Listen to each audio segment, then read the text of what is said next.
Hi, I'm Rolf Perez with Shooter's Paradise. Just what is a self-defense claim? We have an event happen in our life, it's the worst day of our life.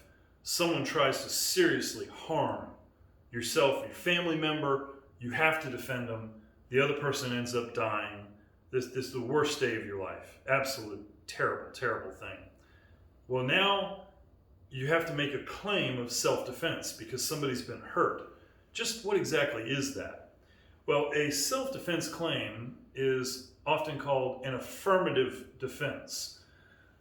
And an affirmative defense, we would make a statement, something along these lines. Ideally, we would say something along the lines of, I stipulate that I was forced to use my firearm to defend myself against that individual, but I was justified in doing so. It may sound a little stilted to say that. The reason we word it that way is because we don't want to be seen as saying, yeah, I shot him, because that looks like an admission of guilt. And this is not something we're guilty of. This is something we were forced into doing, and we were justified in our actions. So, the affirmative defense. For the sake of this discussion, I'm going to be using the term, yes, I did that. We don't want to actually say that. We don't want that to come out in court. Yes, I did that. That looks really bad. But I'm going to use those words for this discussion just to make it easier to understand. So the affirmative defense, yes, I did that, but I was justified in doing it. The affirmative part is, yes, I did that. I did those actions. Whatever this thing was that led to this person's death, I did those things. And then the defense part of affirmative defense is, but I was justified in doing so. So how do we prove this? We make these statements, we're going to have to prove it. So how do we prove it? Well, we got to go to court. Every once in a while, you'll get really lucky, and the DA will see the evidence and recognize it for what it is and say, yeah, this is justifiable, and we won't be charged.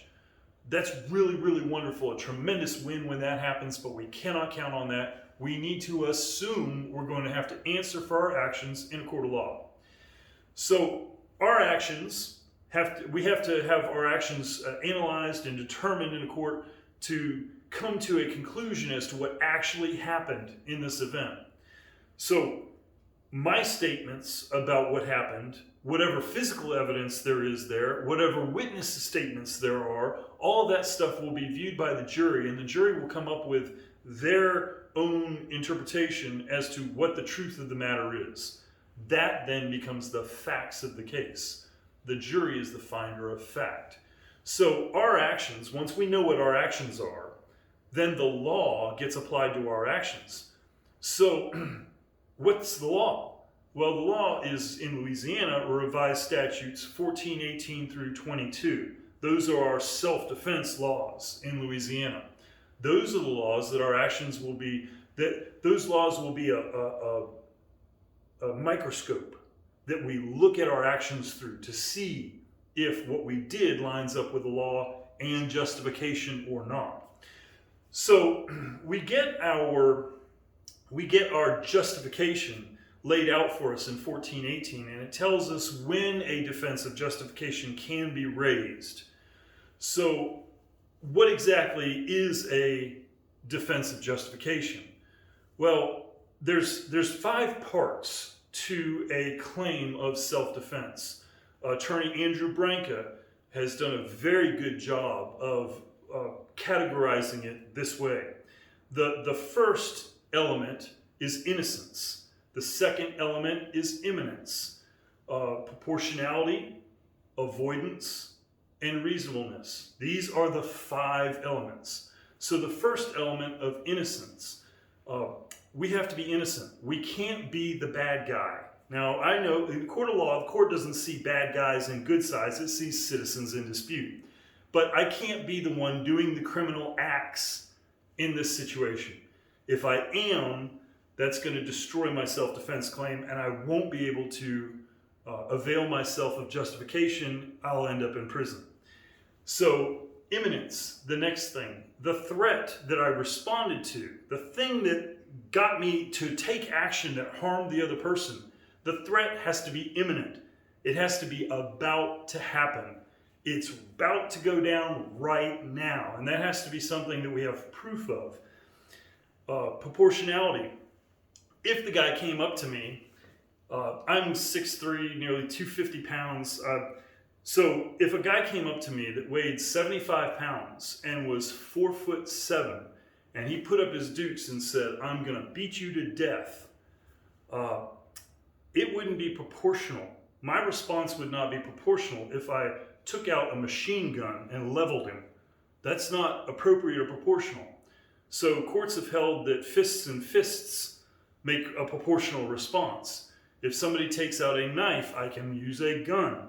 Those are proportional responses. But I cannot, when somebody simply says bad words to me, I cannot take out a gun in response. That's not proportional.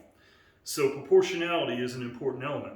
Avoidance. I need to avoid this conflict every which way I can. Now, I know in state of Louisiana we have stand your ground laws, but the problem with stand your ground laws from the defender's position is that they're highly qualified, and it's actually rather easy to lose your right to stand your ground.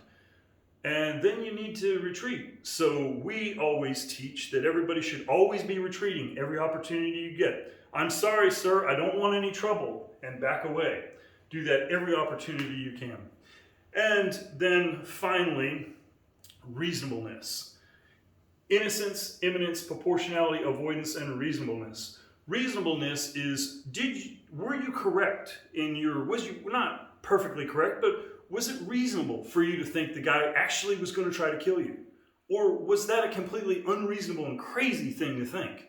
So reasonableness, that element gets applied to all the others. In the level of imminence, did you really think that the guy was about to kill you? Was it reasonable to think that? So innocence, imminence, avoidance, proportionality, avoidance, and reasonableness, these are the 5 things. They make a claim of self-defense whole, complete. If you're missing one of them, like imminence, if you were innocent, your response was proportional, you avoided the thing, you were reasonable in all your beliefs, but the threat wasn't imminent, you're not going to be awarded justification. You're going to be found guilty of a crime. You're going to go to prison. You have to have all 5 things at once. All the prosecutor needs to do is disprove one of the 5. He doesn't have to disprove your entire self-defense claim. He only has to disprove one element, and you're in big trouble. You're guilty, going to prison. So this is the basic elements of a affirmative defense, of a self-defense claim of justification: innocence, imminence, proportionality, avoidance, and reasonableness. All 5 have to be there. Sound complex? It is. It is complex.